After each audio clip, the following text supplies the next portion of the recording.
Kita lanjutkan makanan yang didapatkan dengan cara batil, mencuri, merampok dan lain-lain. Sebagaimana firman Allah, Ya ayyuhalladzina amanu la ta'kulu amwalakum bainakum bil batil illa an takuna tijaratan 'an taradin minkum wa la taqtulu anfusakum innallaha kana bikum rahima. Artinya, wahai orang-orang yang beriman, janganlah kamu saling memakan harta sesamamu, dan jangan yang batil tidak benar, kecuali dalam perdagangan yang berlaku atas dasar suka sama suka di antara kamu. Dan janganlah kamu membunuh dirimu atau bunuh diri ya anak-anak. Sungguh Allah Maha Penyayang kepadamu. Surat An-Nisa ayat 29. Baik, ayat tersebut menegaskan bahwa makanan yang diperoleh dengan cara batil, tidak benar, mencuri, merampok, hukumnya haram. Ya, minuman yang halal. Minuman adalah minuman yang boleh diminum menurut ketentuan hukum Islam. Semua minuman yang ada di muka bumi ini pada dasarnya halal, kecuali terdapat di dalil Al-Quran dan hadis yang menyatakan haram. Adapun jenis minuman yang halal, ya, tidak memabukkan, tidak mendatangkan mudarat bagi manusia, baik dari segi kesehatan badan, akal, jiwa maupun akidah, tidak najis. Kemudian terakhir, didapatkan dengan cara yang halal, yang baik, dengan cara bekerja, gitu ya. Sekarang minuman haram, minuman yang memabukkan, sudah pasti sebagaimana hadis Rasulullah. Ali bin Umar qala Rasulullah sallallahu alaihi wasallam, kullu muskirin khamru wa kullu muskirin haramun. Rawahu Abu Dawud, yang artinya dari Ibnu Umar berkata, Rasulullah sallallahu alaihi wasallam bersabda, setiap sesuatu yang memabukkan adalah khamr, dan setiap yang memabukkan adalah haram. Baik, hukum Islam menegaskan bahwa mengkonsumsi khamr baik banyak sedikit itu termasuk haram dan termasuk dosa besar. Sebagaimana Rasulullah bersabda, An Abdullah bin Umar qala Rasulullah sallallahu alaihi wasallam, kullu muskirin haramu wa ma askara katsiruhu faqaliluhu haram. Rawahu Ibnu Majah.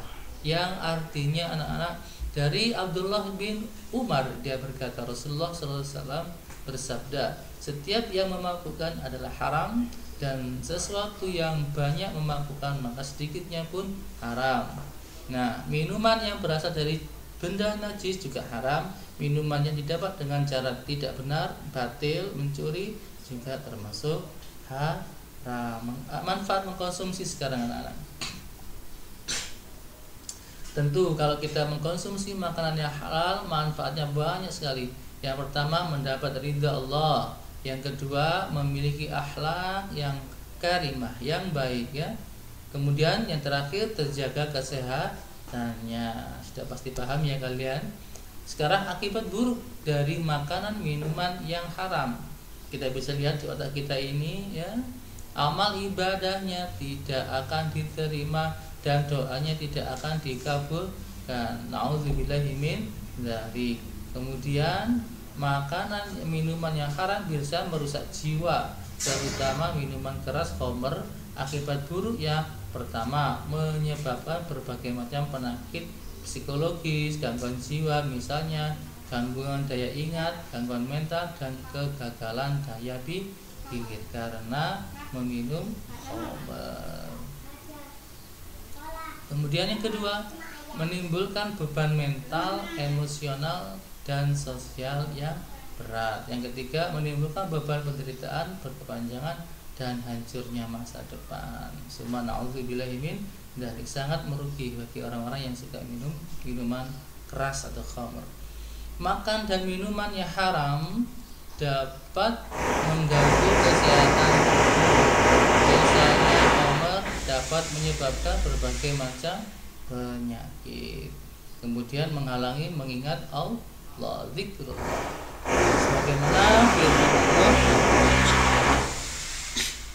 إنما يريد الشيطان أن يوقع بينكم العداوة والبغضاء في الخمر والميسر ويصدكم عن ذكر الله وعن الصلاة فهل أنتم منتهون. Artinya dengan meminum minuman keras dan judi itu, setan hanyalah bermaksud menimbulkan permusuhan dan kebencian di antara kamu dan menghalang-halangi kamu dari mengingat Allah dan melaksanakan salat, maka tidak akan kamu mau berhenti. Ini jelas ya nak ya, orang yang lagi minum, orang yang lagi berjudi, semua orang tersebut dilaknat oleh Allah dan pastinya mereka melupakan akan Allah, melupakan akan perintah sholat. Baik anak-anak, berikut video yang akan saya tayangkan terkait mengapa Allah mengharamkan memakan babi. Berikut video yang bisa saya putarkan.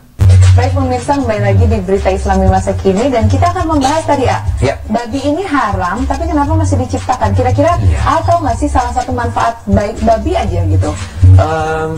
Setahu saya sih untuk ekosistem ya, pasti. Karena dari kotorannya itu terus bisa menyuburkan. Ya, kalau nggak salah seperti itu. Iya, tapi setahu saya juga babi itu memakan kotorannya sendiri kalau dia dalam keadaan lapar banget. Ini benar-benar Nah, ini anak-anak ya, sebuah statement pendapat, ada yang mengatakan ekosistem, ada yang mengatakan bahwa kotoran babi itu untuk menyuburkan tanaman. Mengapa Allah menciptakan babi? Nah, berikut saya percepat jawabannya setelah ini ya. Oke, silakan menyaksikan. Ketika disembelih disebut nama selain Allah, tetapi barang siapa dalam keadaan terpaksa memakannya, sedang dia tidak menginginkannya dan tidak pula melampaui batas, maka tidak ada dosa baginya. Sesungguhnya Allah Maha Pengampun, lagi Maha Penyayang. Nah, ini adalah khusus bagi mereka. Katakanlah saya ambil contoh seorang tentara ketika beliau tersesat di hutan dalam kondisi perang, tidak ada makanan, ternyata di hutan ada ular, ada biawak ataupun hewan-hewan yang lain yang diharamkan oleh Islam. Tetapi ketika itu anak-anak posisi kita harus makan, dan kalau tidak makan kita makan yang kita mati atau meninggal. Oleh karena itu, karena kondisi terpaksa, Allah menghalalkan untuk memakannya, tapi tidak untuk hobi ataupun kewajiban, hanya untuk menggugurkan supaya kita tidak sampai meninggal. Seperti itu anak. Dilanjutkan ya. Surah Al-Baqarah ayat 173. Ya, sebagai umat muslim, kita pasti tidak asing lagi jika mendengar bahwa dalam ajaran agama Islam mengkonsumsi daging babi adalah diharamkan. Namun pemirsa, pernahkah terlintas di benak Anda mengapa Allah Subhanahu wa taala mengharamkan kita untuk mengkonsumsi daging babi? Allah Subhanahu wa taala jelas tidak akan mengharamkan suatu hal jika tidak terdapat mudarat di dalamnya. Lalu apa bahaya yang terkandung di dalam daging babi? Menurut penelitian ilmiah, berikut penjelasannya. Pertama, daging babi menyimpan berbagai macam penyakit. Beberapa bibit penyakit yang dibawa babi adalah cacing pita atau Taenia solium, cacing spiral, cacing tambang atau Ankylostoma duodenale, cacing paru, cacing usus, cacing schistosoma, bakteri tuberkulosis, bakteri kolera, bakteri brucellosis suis, virus cacar, virus kudis, parasit protozoa, Balantidium coli, serta parasit protozoa Toxoplasma gondii. Kemudian, lemak yang terdapat pada daging babi sulit dicerna tubuh. Meskipun empuk dan terkesan lezat, namun karena banyak mengandung lemak, daging babi sulit untuk dicerna. Akibatnya, nutrien atau zat gizi tidak dapat dimanfaatkan oleh tubuh. Selain itu, lemak pada punggung babi tebal dan mudah rusak oleh proses ransiditas oksidatif sehingga tidak layak dikonsumsi manusia. Ketiga, urin babi merembes ke dalam daging. Menurut Profesor A.V. Nalbondov, dalam bukunya berjudul Adaptive Zoology on Mammals and Birds, menyebutkan bahwa kantung urin babi sering bocor, sehingga urin babi dapat merembes ke dalam daging. Akibatnya, daging babi tercemar kotoran yang seharusnya dibuang bersama urin.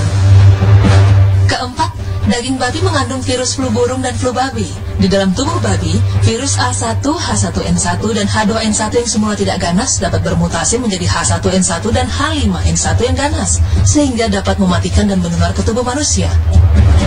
Kemudian, daging babi dapat meningkatkan kadar kolesterol dalam tubuh manusia. Dr. Murat Hoffman yang merupakan dokter ahli dari Jerman menulis bahwa memakan babi yang terjangkit cacing babi tidak hanya berbahaya, tapi juga menyebabkan peningkatan kolesterol tubuh dan memperlambat proses penguraian protein dalam tubuh. Selain itu, cacing babi dapat mengakibatkan penyakit iritasi kulit, eksim, reumatik, serta